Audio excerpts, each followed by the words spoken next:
We were just talking about the USMCA, as it's called. Let's break down this trade agreement further and examine what was agreed to and what it means. Amna Nawaz has that part of the story for us. It's a victory for America's workers. Today's agreement would replace the 25-year-old North American Free Trade Agreement, first signed into law and hailed by President Bill Clinton. NAFTA will tear down trade barriers between our three nations. It will create the world's largest trade zone and create 200,000 jobs in this country by 1995 alone. Politicians and economists have long debated NAFTA's impact on economic growth and jobs in this country. But many workers, labor unions, and political leaders say the deal made it too easy for Mexico to lure manufacturing jobs and factories out of the U.S. President Trump has long pledged to either get rid of NAFTA or substantially rewrite it. It was a crucial promise of his campaign. I'm going to renegotiate NAFTA, one of the worst trade deals ever signed in the history of our country. NAFTA won't exactly be eliminated. Many of its provisions governing trade between Mexico, Canada, and the U.S. will still be intact. But the new deal has provisions aimed at increasing manufacturing here. Specifically, a greater percentage of a car and its components will have to be produced in North America, and by workers who get better wages. The Trump administration, Democrats, and labor unions all say USMCA will provide tougher labor enforcement, including some inspections in Mexican factories. It also includes a loss for the pharmaceutical industry by stripping out a rule that would have protected expensive biologic drugs from generic competitors for 10 years. Meanwhile, today in Mexico City, U.S. Trade Representative Robert Lighthizer signed the deal with his Mexican and Canadian counterparts. The result, I think, is the best trade agreement in history. Mr. Trump has indicated he will sign the USMCA once it's passed by Congress.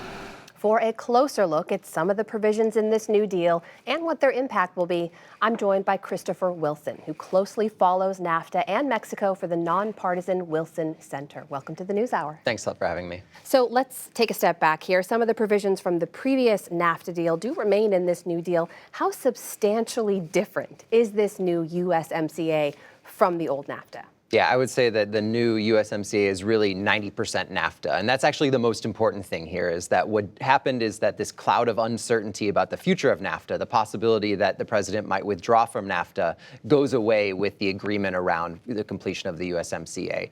That matters because companies have invested billions of dollars in the creation of a North American system of manufacturing production. So we have now not just sort of regular trade of finished goods happening between the United States, Mexico, and Canada, we're actually building things together. And so all of those products, all of that $1 trillion of trade was put at risk. Now investors, companies that are involved in that trade can sort of breathe a sigh of relief and continue doing business. That said, there were, of course, some more important changes as well. Important changes, important updates, too. Why were those necessary? Well, that's a matter of a huge debate, whether those were necessary or not. And I think in certain areas, different people would, sort of have different opinions. So on labor, for example, the idea that there was a need for changes to Mexican labor law, Mexico agreed to a major labor reform through the USMCA. That, in my opinion, was absolutely necessary.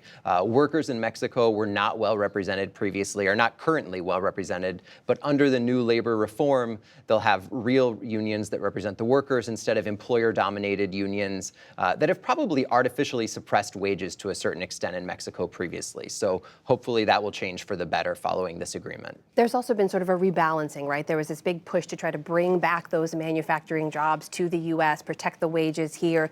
Will this deal have a significant impact on that front? I mean, I think the reality is that most of those jobs in manufacturing that have been lost in the United States were lost due to automation, technological change, robots on the factory floor, things like that. So we shouldn't expect any major changes. I mean, the reality is, in my opinion, NAFTA wasn't the main problem there, so changes to NAFTA can't solve that big problem. That said, there are some specific areas where there are important changes, and the auto industry was one that was mentioned, right? So, there will now be rules that say a larger portion of what goes into an automobile needs to be made in somewhere in North America. That's going to bring some auto jobs back to the United States, but it's going to come at a cost because cars will be a little bit more expensive. And this is what the ITC, the International Trade Commission of the U.S. government, found when they did a study on the change from NAFTA to the USMCA. They said there will be jobs gained and sort of production gained in the U.S. auto industry, but there's actually a larger loss in the rest of the economy because it takes, money and new investments to meet these new rules. So we could see car prices go up. I want to ask you from the American farmer's perspective, because the auto industry gets a lot of attention when it comes to this. Mexico's a huge purchaser when it comes to American wheat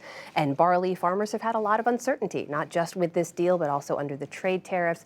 What does this deal do for them? What does it give them today? Yeah, and this is sort of back to that first message. It gives them back certainty about their market. And Canada and Mexico are incredibly important markets for our agricultural community in the United States. There's, of course, huge challenges right now because of the trade war going on with China as well. Whenever there's a trade war, agriculture is the place in the United States that gets hit first. China will respond with tariffs on agriculture in the United States. Mexico and Canada responded when there were steel and aluminum tariffs being fought over last year with tariffs on U.S. agricultural exports. And that's because they're politically sensitive. People know, other countries know, that if they hit agriculture in the United States, it's a way of exerting political influence on Congress in the United States. And so this deal just gets us back to having certainty. It also provides a little bit of new access to the Canadian dairy market. There's a few extra good things in there for agriculture, but it gives them a platform on which they can continue to do business. And we mentioned those stripping away of protections for drug companies against generic competitors. Does this mean drug prices could come down? Well, we'll have to see what happens in the future there, because what we have is this is specifically about biologic drugs, a specific set of sort of pretty expensive, cutting-edge types of drugs generally. In the United States right now, there's 12 years of intellectual property protection for those drugs.